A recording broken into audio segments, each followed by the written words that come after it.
Alors cet été, j'ai suivi un petit peu l'affaire de la mosquée à Manhattan. Et vous savez qu'Obama a pris une position assez étonnante. Il a dit, en gros, il a dit, oui c'est vrai, il y a eu ici, à Ground Zero, une catastrophe, c'est terrible, c'est affreux, mais il y a la loi et tout le monde a le droit de créer un lieu de culte dans un espace privé, et les musulmans aussi, ce qui est évidemment vrai. Mais ce qui m'a étonné, c'est qu'il s'en soit tenu là. C'est comme s'il y a deux termes, A et B, et on dit oui c'est vrai, il y a B, il y a le deuil, il y a la souffrance, il y a l'horreur pour des milliers de familles, mais il y a la loi qui autorise, donc on applique la loi. C'est comme si, quand il y a deux termes, on fait un petit coucou à l'un des termes et après on applique l'autre. Or, s'il y a les deux termes, c'est qu'il y a quelque chose à faire avec les deux. J'ai créé la notion d'entre-deux autrefois, et elle ne signifie pas un juste milieu. Il n'y a pas de juste milieu là-dedans. Mais il s'agit de penser l'un des termes en fonction de l'autre. Et l'autre en fonction de l'un, et ça donne des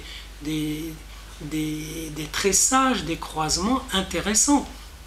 Moi, ce qui m'a étonné, c'est qu'il n'est pas dit, si c'était un grand bonhomme, comme je pense qu'il l'est, comme je pensais, et comme beaucoup qu'il l'était, et il aurait très bien pu dire, et il y a eu ici une horreur, par ailleurs, la loi permet de créer une mosquée, c'est clair, et en même temps, comme les musulmans sont des gens élégants, smart, et ils ne vont pas simplement appliquer la loi à la lettre, ils vont tenir compte de ce deuil et ils ne feront pas la mosquée trop près de Ground Zero, ils la feront un peu plus loin.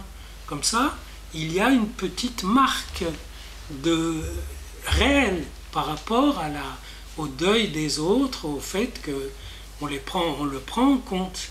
Et c'est moins brutal. Et je me suis demandé, bon, qu'est-ce qui a fait qu'il s'est comme ça engagé de cette façon, un petit peu univoque. Il lui a manqué ce que j'appelle une pensée de l'entre-deux, où on essaye, encore une fois, d'utiliser la présence des deux termes et pas de supprimer l'un par l'autre.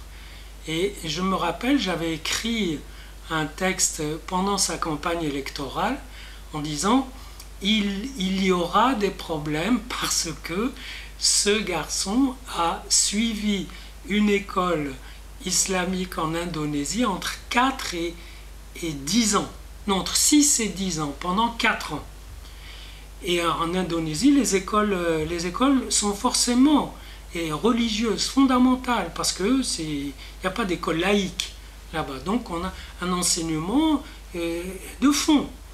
Et donc, il a pu être réactif et se dire, mais on va, pour chasser cette religion, on va l'exclure, etc. Et donc, il a pu réagir.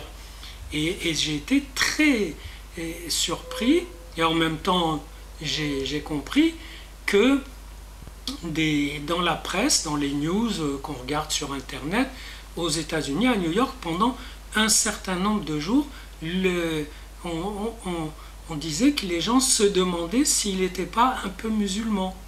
Et il y a eu beaucoup de débats, est-ce qu'il est chrétien, est-ce qu'il est musulman, etc. Et je pense que là, il a pris une position un peu risquée pour lui, parce que c'est même presque une position doctrinale. C'est dire, il y a eu là une catastrophe, les gens qui l'ont produite se réclamaient de l'islam, mais l'islam n'a rien à voir avec ça. S'il le dit, c'est une position théologique, ça demande à être endossé, ça se discute. Qu'est-ce qui fait qu'un président des États-Unis prend une position théologique sur un thème discutable?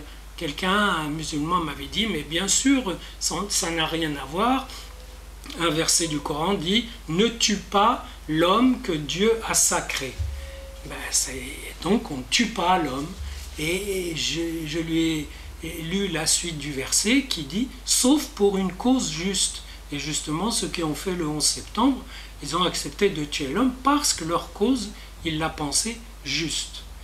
Et donc, c'est étonnant, mais en même temps, il y a peut-être un retour du refoulé, un retour d'une dimension qu'il n'a pas suffisamment élaborée. Encore une fois, un président, surtout de l'Amérique, des États-Unis d'Amérique, il ne prend pas une position théologique. Il essaye de composer, parce que j'ai eu des amis là-bas qui me disent ça ne pourra pas se faire si, il y en a qui disaient si on l'a fait, si elle se fait, we will bomb it. C'est pas possible. Et comme ça, de trancher au nom d'une loi abstraite. C'est là que la pensée de l'entre-deux intègre les singularités et essaye de trouver d'autres sorties vers l'universel que simplement en appliquant des règlements.